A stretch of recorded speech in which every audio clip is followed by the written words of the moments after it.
வணக்கம். இன்னைக்கு நாம ராபர்ட் கியோசாக்கியோட உலக புகழ்பெற்ற புத்தகமான பணக்கார தந்தை ஏழை தந்தை பத்தி தான் பார்க்க போறோம். இந்த புத்தகம் பணத்தை பத்தி நாம நினைச்சிட்டு இருக்கிற விதத்தையே மொத்தமா மாத்தக்கூடிய சக்தி வாய்ந்தது.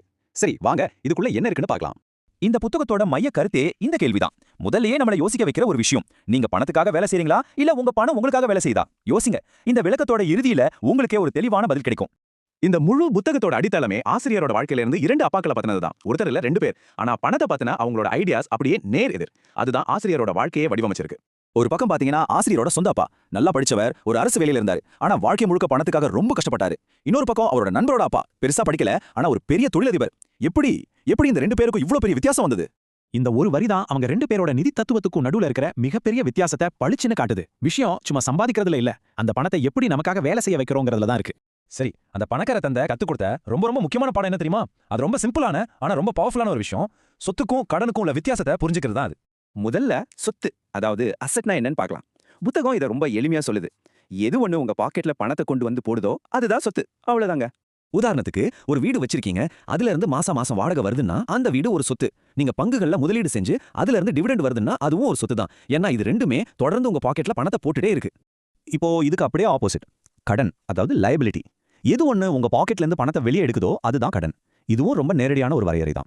ஒரு காஸ்ட்லியான காரை யோசிச்சு பாருங்க. அதுக்கு பெட்ரோல் போடணும், மெயின்டெனன்ஸ் செலவு பண்ணணும், இப்படி நம்ம பணத்தை அது எடுத்துக்கிட்டே இருக்கும். அதே மாதிரி தான் தேவையற்ற கிரெடிட் கார்டு பில்ஸும். ஆக இங்க முக்கியமான புள்ளி என்னன்னா, பணக்காரங்க சொத்துக்களை வாங்குறாங்க, ஏழைங்க கடன்களை வாங்குறாங்க. சில சமயம் அதை சொத்துன்னு நினைச்சு கூட. இந்த சொத்துக்கும் கடனுக்கும் உள்ள வித்தியாசம் சரியா புரியாததால தான் நிறைய பேர் எலி ஓட்டம், அதாவது ரேட் ரேஸ்னு சொல்ற ஒரு பொறிக்குள்ள மாட்டிக்கிறாங்க. வாங்க அது என்னன்னு கொஞ்சம் விரிவா பார்க்கலாம். எலி ஓட்டம்னா என்ன? அது ஒரு முடிவே இல்லாத சைக்கிள் மாதிரி. மாசம் மாசம் சம்பளம் வாங்குறது, எல்லாத்தையும் செலவு பண்றது, அப்புறம் அடுத்த சம்பளத்துக்காக காத்துட்டு இருக்கிறது. இந்த சுழற்சியில நிதி ரீதியா எந்த ஒரு முன்னேற்றமும் இருக்கவே இருக்காது. இந்த சுழற்சியை ஓட வைக்கிறது ரெண்டு சக்தி வாய்ந்த உணர்ச்சிகள் தான். ஒன்னு பயம், வீட்டு வாடகை, கரண்ட் பில்லுன்னு கட்டணமேங்கிற பயம் நம்மள வேலைக்கு போக வைக்கும். ரெண்டாவது பேராசை, சம்பளம் கைக்கு வந்ததும் புது போனு புது பைக்னு வாங்கணும்ன்ற ஆசை நம்மள செலவு பண்ண வைக்கும். திரும்பவும் பில் கட்ட பணம் இல்லாம பயம் வரும். இது ஒரு முடிவே இல்லாத வட்டம். அப்போ இந்த எலி ஓட்டத்துல இருந்து வெளியே வரதுக்கு வழியே இல்லையா? இருக்கு. பதில் நிதி அறிவுல தான் இருக்கு. இங்கதான் பள்ளி படிப்புக்கும் பண அறிவுக்குமான பெரிய வித்தியாசம் ஆரம்பிக்குது. இந்த புத்தகத்தோட முக்கியமான வாதமே இதுதான். நம்ம கல்வி முறை ஒரு நல்ல வேலைக்கு போறதுக்கு நம்மள தயார் பண்ணுது. ஆனா சம்பாதிச்ச பணத்தை எப்படி நிர்வகிக்கிறது, எப்படி முதலீடு செஞ்சு வளர்க்கறதுன்னு சொல்லிக் கொடுக்கறதே இல்ல. அதனாலதான் கியோசாக்கி சுயக்கல்வி ரொம்ப முக்கியம்னு அழுத்தி சொல்றாரு. உங்க மனசு தான் உங்ககிட்ட இருக்கிற மிகப்பெரிய சொத்து. உங்க அறிவுல நீங்க முதலீடு பண்றது தான் நீங்க செய்யக்கூடிய சிறந்த முதலீடு. அது கொடுக்கிற வட்டி வேற எந்த முதலீட்டையும் விட ரொம்ப அதிகம். சுருக்கமா சொல்லணும்னா, நம்ம பள்ளிக்கூடங்கள் நல்ல ஊழியர்களை உருவாக்குறதை தவிர முதலாளிகளை உருவாக்குறது இல்ல. அதாவது வேலைக்கு போறவங்களை உருவாக்குறதை தவிர வேலை கொடுக்கறவங்களை உருவாக்குறது இல்ல. இதுதான் இந்த புத்தகத்தோட மைய கருத்து. சரி, இவ்ளோ விஷயங்களையும் பார்த்ததுக்கு அப்புறம் நாம ஒரு முக்கியமான கட்டத்துக்கு வந்திருக்கோம். நிதி சுதந்திரம் அடையறதுக்கான உங்க பாதை எதுன்னு நீங்க தான் முடிவு பண்ணணும். இத நல்லா ஞாபகம் வச்சுக்கோங்க. நீங்க எவ்வளவு சம்பாதிக்கிறீங்கன்றது மட்டும் உங்களை பணக்காரர் ஆக்கிடாது.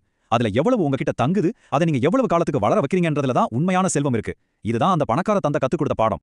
இந்த விளக்கம் ஏழை தந்தை பணக்கார தந்தை ரெண்டு பேரோட பாதைக்கும் இருக்கிற வித்தியாசத்தை உங்களுக்கு தெளிவா காட்டியிருக்கும்னு நம்புறேன்.